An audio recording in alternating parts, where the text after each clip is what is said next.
"Sorry, that seat's reserved for actual family," my aunt sneered, gesturing toward a folding chair by the snack rack.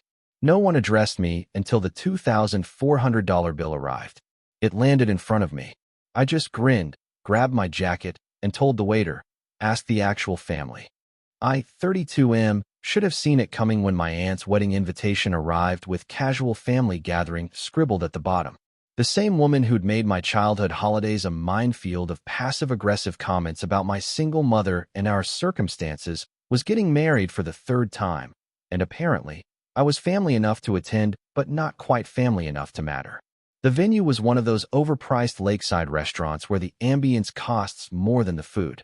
I arrived 15 minutes early, dressed in my best suit, carrying the crystal vase I'd spent 2 weeks' grocery money on as a wedding gift. The parking lot was already packed with luxury cars I recognized from family gatherings where I'd learned to make myself invisible. My aunt stood near the entrance, air-kissing relatives and accepting congratulations. When she spotted me, her smile faltered for just a moment before snapping back into place. She glided over, her dress rustling with each calculated step. She asked how I was doing, her voice dripping with the kind of concern that felt more like an inspection. I told her I was well and congratulated her on the marriage. She thanked me with the enthusiasm of someone accepting condolences. Then her eyes swept over my appearance with barely concealed judgment. The first red flag should have been when she gestured toward the back corner of the restaurant, where a single folding chair sat beside the snack station. She explained with false sweetness that she'd arranged special seating for me there, since the main tables were reserved for immediate family. Her words hit like ice water, but I'd learned long ago not to react to her provocations.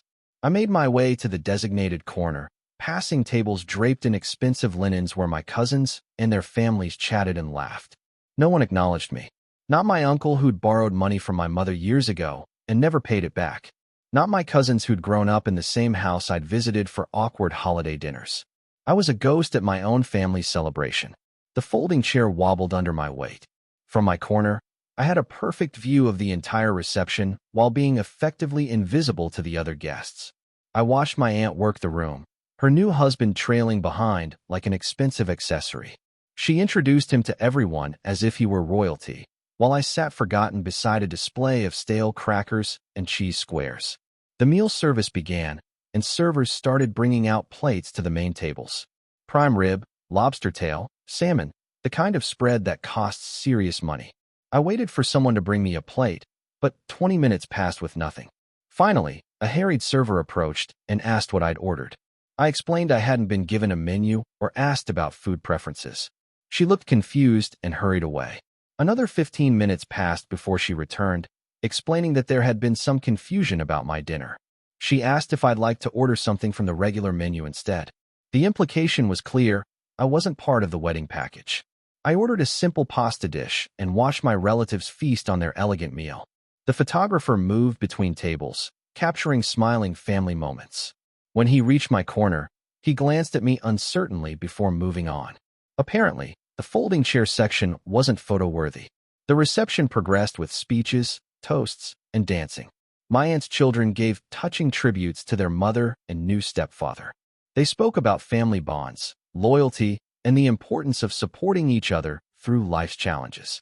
The irony wasn't lost on me as I sat in my corner, completely excluded from the family they were celebrating. As the evening wore on, I noticed something interesting. The wine was flowing freely at the main tables, and my relatives were taking full advantage. Bottles of expensive vintages appeared and disappeared with alarming frequency.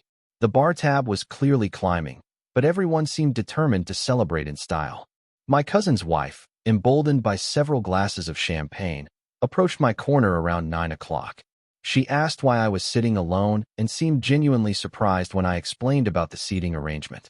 She said it seemed strange and suggested I join their table, but before I could respond, my aunt appeared and smoothly redirected her away from me. The snub was so obvious that even the servers began to notice. One of them, a young woman who'd been working the room all evening, stopped by my corner and quietly asked if I was okay. I assured her I was fine, just enjoying the celebration from my unique vantage point. Around 10 o'clock, the party began to wind down. Guests started saying their goodbyes, and the cleanup process began. I remained in my corner, finishing my second beer and watching the staff clear tables.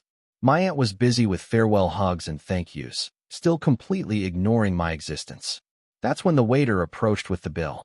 He was young, probably working his way through college, and he looked nervous as he set the leather folder down on the small table next to my folding chair. The total was clearly visible through the transparent window, $2,400. For a moment, I just stared at the number. $2,400 for a reception where I'd been treated like an uninvited guest, seated apart from everyone else, and served a different meal from a separate menu. The audacity was breathtaking. I looked up at the waiter, who was fidgeting with his order pad. He explained that the host had indicated I would be handling the bill. I asked him to repeat that, wanting to make sure I'd heard correctly. He confirmed that my aunt had told the restaurant management that her nephew would be taking care of the evening's expenses. The puzzle pieces suddenly clicked into place. The casual invitation, the corner seating, the separate meal, the complete social exclusion. I hadn't been invited as a guest. I'd been designated as the sucker who would pay for everyone else's good time. I sat back in the folding chair and actually laughed. The sound surprised me and caught the attention of a few remaining guests. My aunt glanced over from across the room, and for the first time all evening, she was actually looking at me. There was something expectant in her expression, as if she was waiting for me to fulfill my assigned role. I stood up, grabbed my jacket from the back of the chair, and picked up the leather folder containing the bill. The waiter watched nervously as I walked past the empty tables toward the exit. Several family members turned to look at me, finally acknowledging my presence now that the evening was ending. Near the door, I stopped and turned back to the room. My aunt was still watching me, her new husband beside her looking confused. My cousins and their families were gathering their things, chatting about what a lovely evening it had been. I walked back to where the waiter was standing and handed him the bill. I told him there had been a misunderstanding. He should present this to the actual family, the people who had enjoyed the prime rib and expensive wine at the beautifully decorated tables. I gestured toward my aunt and explained that she was the host and would be happy to take care of the charges. The waiter looked between me and my aunt, uncertainty written across his face. I could see the exact moment my aunt realized what was happening. Her face went through several color changes as the implications hit her. I wished everyone a good evening and walked toward the exit. Behind me, I could hear my aunt's voice rising as she tried to explain to the waiter that there had been some kind of mistake. The restaurant manager appeared, drawn by the commotion. As I reached the door, I heard my aunt call my name for the first time all evening. I turned back one final time and told her I hoped she'd enjoyed her special day with her actual family. The irony in my voice was unmistakable. I walked out into the cool night air, leaving behind the chaos I'd created. My phone started buzzing before I even reached my car. Text messages and missed calls flooded in from relatives who suddenly remembered I existed. I ignored them all and drove home. Update 1. The fallout began the next morning. My phone had accumulated 17 missed calls and 43 text messages overnight. The messages ranged from outrage to pleading, with my aunt demanding I return to pay the bill and various relatives trying to guilt me into doing the right thing. The most interesting call came from my uncle, the same one who'd borrowed money from my mother years ago. He left a voicemail explaining that the restaurant had refused to let anyone leave until the bill was settled, and they'd had to pull money from their wallets and credit cards to cover the charges. Several people had to call spouses to bring additional cards to the venue. My aunt's second message was particularly entertaining. She accused me of ruining her wedding and embarrassing the family. She claimed I'd misunderstood the seating arrangement and that the bill presentation had been an honest mistake by the confused waiter. She demanded I call her immediately to resolve this situation. I didn't call back. Instead, I spent the morning researching my family's financial situations on social media. My cousins regularly posted about their expensive vacations, new cars, and home renovations. My aunt's Facebook was filled with photos of designer handbags, jewelry, and spa trips. These weren't people struggling to pay a restaurant bill. They were people who'd assumed they could stick the family outcast with the tab. Around noon, my cousin's wife called. Her tone was different from the others, less accusatory, more curious. She asked what had really happened at the reception and why I'd left without paying. I explained the entire evening from my perspective: the folding chair, the isolation, the separate meal, and finally the bill being placed in front of me like I was some kind of designated paymaster. She was quiet for a long moment before admitting she'd noticed how I'd been treated, but hadn't realized the extent of it. She said several family members were angry about having to contribute to the bill unexpectedly, and there was serious tension brewing. That afternoon brought the most satisfying call of all. My aunt's new husband called, and his tone was carefully neutral. He explained that my aunt was very upset about the previous evening and wanted to understand what had gone wrong. He asked if I'd be willing to discuss the situation like adults. I told him I'd be happy to explain my perspective. I described arriving as an invited guest, being segregated from the family, ignored throughout the evening, and then presented with a bill for a party I'd barely been allowed to participate in. I asked him if he thought that sounded reasonable. His silence stretched long enough that I wondered if the call had dropped. Finally, he said he hadn't realized how the evening had unfolded from my viewpoint. He asked if I'd be willing to meet for coffee to discuss things further. Update 2. The coffee meeting happened 3 days later at a neutral location downtown. My aunt's husband arrived looking tired and considerably less polished than he had at the wedding. He apologized for the confusion and explained that my aunt had handled all the family arrangements for the reception. He asked me to walk him through the entire evening again, and I did, detail by detail. The invitation marked as casual, while everyone else came formally dressed. The folding chair in the corner. The exclusion from photos, conversations, and even basic social acknowledgement. The separate meal service. And finally, the bill placement that revealed the true purpose of my invitation. He listened without interrupting, occasionally asking for clarification. When I finished, he rubbed his temples and sighed. He said he'd had no idea about any of these arrangements and was embarrassed that his wedding had been used to orchestrate such a scheme. Then he told me something interesting. Apparently, the family meltdown after I left had been spectacular. My aunt had tried to insist that I was obligated to pay as the person who'd received the bill, but the restaurant manager had refused to chase down someone who'd already left. The remaining guests had been forced to settle the charges on the spot, and not everyone had been happy about the surprise expense. My uncle's wife had been particularly vocal about the situation, pointing out that she'd had to call her teenage daughter to bring her emergency credit card to cover her portion. Several cousins had started questioning why I'd been seated separately and why the bill had gone to me in the first place. The new husband asked if I'd consider returning to pay half the bill as a goodwill gesture. I looked at him across the coffee shop table and asked if he thought that was fair, given how I'd been treated. He admitted it probably wasn't, but said the family pressure was intense, and my aunt was devastated by how the evening had ended. I told him I was sorry his wedding had been tainted by the situation, but I hadn't created the problem. I'd been invited under false pretenses and treated as an unwelcome burden rather than a family member. The bill incident was just the final insult in a long evening of deliberate slights. He nodded slowly and said he was beginning to understand the full picture.